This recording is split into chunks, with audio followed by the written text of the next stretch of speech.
So first of all, we need to cast on the stitches onto the needle. So we're going to make a little loop. This is the tail. And you always leave a bit at the end, so you can sew that in later on. And we're going to make an X. And we're going to pull this side up. And then we're going to pull the other side up.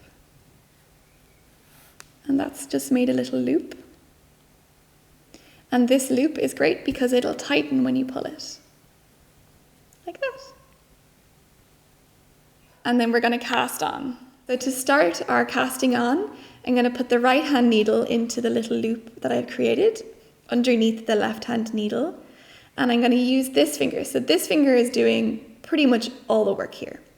We're going to go under and over the right hand needle. And we're going to pull it out. Whoop. And we have there our new stitch. And we're going to just put that on to the left hand needle. Like that. So we're going to cast on every stitch the exact same way.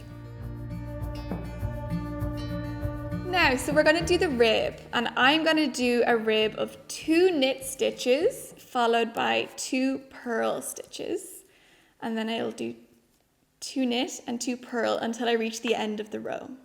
So when we knit, we go into the loop, we go under and over and out. So it's similar to the cast on, except at the end we just let the stitch fall off the left hand needle, and now the new stitch is on the right hand needle. So again, we're going to go into the loop, we're going to go under and over, and then we're going to bring it out, and the stitch will come off the left hand needle, and now it's the new stitch and then is on the right hand needle.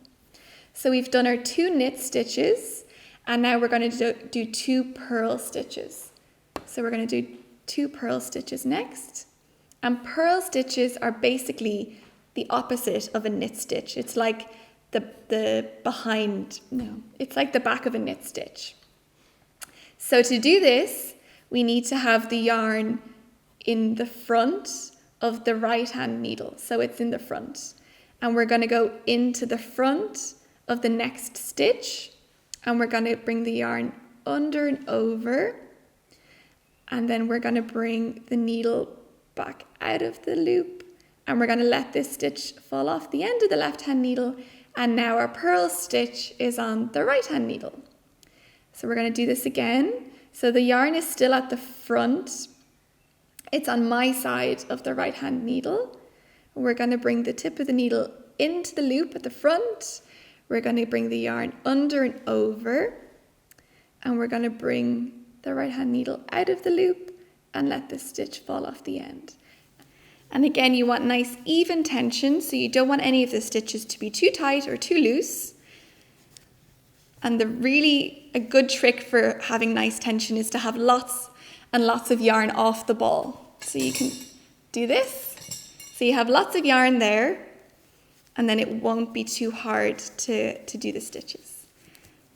So we're going to continue the row by doing 2 knit stitches and 2 purl stitches. So I can go a little bit faster. So that's how you do the rib. I'm just at the end of the row here with 2 purl stitches at the end. And on the next row, I'll start with 2 knit stitches, and then I'll do 2 purl stitches.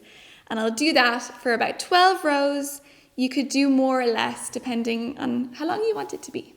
We've done our 12 rows of our knit and our purl of our rib. So you can see here that it goes up and down, and that's what the rib is.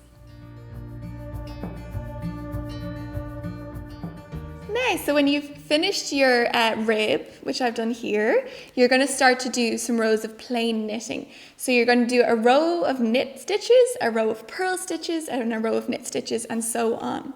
So I'm just going to do my row of knitting stitches here.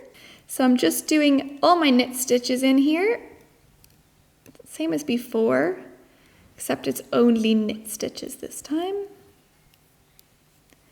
So we're going into the loop, under and over, out of the loop, and slide the stitch off the end.